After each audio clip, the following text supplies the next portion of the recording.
اعوذ باللہ من الشیطان اللعین الرجیم بسم اللہ الرحمن الرحیم الحمد للہ رب العالمین والصلاة والسلام علی اشرف الانبیاء والمرسلین اما بعد فقد قال رسول اللہ صلی اللہ علیہ وآلہ وسلم وقروا کبارکم۔ عزیزان گرامی کا پروگرام روزے داروں کی صفات کے ساتھ آپ کی خدمت میں حاضر ہیں کہ جس میں ہم روزانہ روزے داروں کی صفات کو بیان کرتے ہیں۔ آج جس صفت کو لے کر آپ کی خدمت میں حاضر ہوئے ہیں کہ جس میں خطبہ شعبانیہ میں آپ صلی اللہ علیہ وآلہ وسلم فرماتے ہیں وقروا کبارکم، اپنے بزرگوں کا احترام کرو۔ عزیزان گرامی قدر، اس کی تاکید اس مہینے میں کیوں کی گئی؟ کیونکہ میں روزانہ تقریباً یہی بات کہتا ہوں کہ یہ تربیت کا مہینہ ہے، اس میں ہم جو پریکٹس کرتے ہیں وہ سال بھر اس کا فائدہ، اس کے ثمرات ہمیں ملتے ہیں۔ بزرگوں کا احترام اگر ہم نے اس مہینے میں کر لیا تو سال بھر ہم احترام کرتے رہیں گے۔ ایسا نہیں ہے، ہمارا معاشرہ، ہماری سوسائٹی ایسی نہیں ہے کہ ہم بزرگوں کا احترام نہیں کرتے، لیکن اس حدیث کے ضمن میں بہت سی باتیں ہیں۔ سب سے پہلی بات جو سمجھنے کی ہے وہ یہ ہے کہ بزرگ سے مراد کیا ہے۔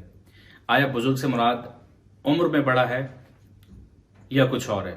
یقیناً بزرگ سے مراد عمر میں بڑا تو ہے ہی، لیکن علماء فرماتے ہیں کہ بزرگوں سے مراد جو علمی حوالے سے جو بزرگ ہوتا ہے، جو یعنی اگر آپ سے عمر میں بھی چھوٹا ہے، اگر عمر میں چھوٹا ہونے کے باوجود علم میں آپ سے زیادہ ہے تو وہ بھی بزرگی کے منصب پر ہے۔ اسی طرح بہت سی اور چیزیں ہیں جس میں انسان چھوٹا ہوتا ہے لیکن بزرگی کی منزل پر ہوتا ہے۔ تو بزرگوں کا احترام کرنا اس کا مطلب یہ نہیں کہ آپ جو آپ سے عمر میں چھوٹے ان کے لیے کھڑے ہو جائیں، لیکن ان کا جو مقام، جو حق ہے، ان کو کم از کم وہ دینا چاہیے۔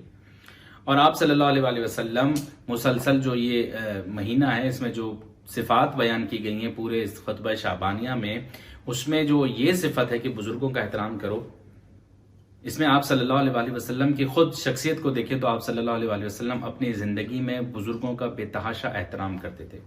خود ایک واقعہ مشہور ہے کہ ایک بوڑھی عورت جب کنویں میں پانی بھرنے جا رہی تھی، آپ صلی اللہ علیہ وآلہ وسلم نے دیکھا یہ ضعیف ہے تو اس کے ساتھ اس کا پانی کا وزن اٹھا کے اس کے گھر تک آئے۔ راستے میں اس عورت نے کہا کہ بیٹا، آج کل ایک شخص ہے جس کا نام محمد ہے، وہ بہت بڑا جادوگر ہے، لوگوں کو اسلام کی دعوت دیتا ہے، اس کا اپنا دین ہے، اور بہت سی باتیں میں بہرحال کیونکہ وقت نہیں ہے بہت مختصراً آپ کو بتا رہا ہوں کہ جب رسول خدا اس کے گھر تک گئے تو اس عورت نے بہت زیادہ دعائیں دیں کہ تمہارے جیسا جوان میں نے نہیں دیکھا، تمہارے جیسا شخص میں نے آج تک نہیں دیکھا۔ آپ صلی اللہ علیہ وآلہ وسلم جب جانے لگے تو اس عورت نے کہا کہ میں تمہیں دعا دینا چاہتی ہوں، جاتے ہوئے اپنا نام بتاؤ تاکہ میں تمہیں نام پکار کر تمہیں اپنی دعاؤں میں یاد رکھوں۔ جب آپ صلی اللہ علیہ وآلہ وسلم نے اپنا نام بتایا کہ جس محمد کی مسلسل آپ راستے میں مخالفت کر رہی تھی وہ محمد میں ہوں، تو وہ شرمندہ ہوئی۔ احترام کس قدر تھا آپ صلی اللہ علیہ وآلہ وسلم کے کردار میں، کس قدر احترام تھا اس ضعیف خاتون کا کہ جو آپ صلی اللہ علیہ وآلہ وسلم کی پیروکار نہیں تھی، مسلمان نہیں تھی، لیکن بزرگ تھی۔ بالکل اسی طرح امام حسن اور امام حسین علیہ السلام کا وہ واقعہ جو وضو کے ضمن میں ملتا ہے کہ جب آپ علیہم السلام نے اس بزرگ کو دیکھا کہ غلط وضو کر رہا ہے تو آپ دونوں نے جا کر احترام کے ساتھ اس سے کہا کہ ہماری رہنمائی کیجیے، دیکھیے کہ ہم دونوں میں سے کون صحیح وضو کر رہا ہے۔ اس کے بعد اس بزرگ نے کہا کہ آپ دونوں بالکل ٹھیک ہیں، میں غلط ہوں۔ کتنے احترام کے ساتھ اس بزرگ کو یہ بات سمجھا دی گئی۔ لیکن آج کل کیا ہوتا ہے عزیزان گرامی قدر، ہمارے ہاں جو بزرگ گھروں میں رہتے ہیں، روایات ہے کہ یہ بزرگ نعمت ہیں، اللہ کی طرف سے رحمت ہیں تمہارے لیے، لیکن کیا ہوتا ہے بہت زیادہ، میں دور کی بات نہیں کروں گا، اپنے ملک میں دیکھ لیجئے، اب تو ایسا ماحول آ گیا کہ بزرگوں کو گھر سے باہر بھیج دیا جاتا ہے اور ان کے لیے الگ کوئی بندوبست کر دیا جاتا ہے، یا انہیں ڈانٹا جاتا ہے، یا اگر وہ کہیں بیٹھے ہیں تو انہیں بالکل کونے میں لگا دیا جاتا ہے کہ یہ تو اب کسی کام کے نہیں ہیں۔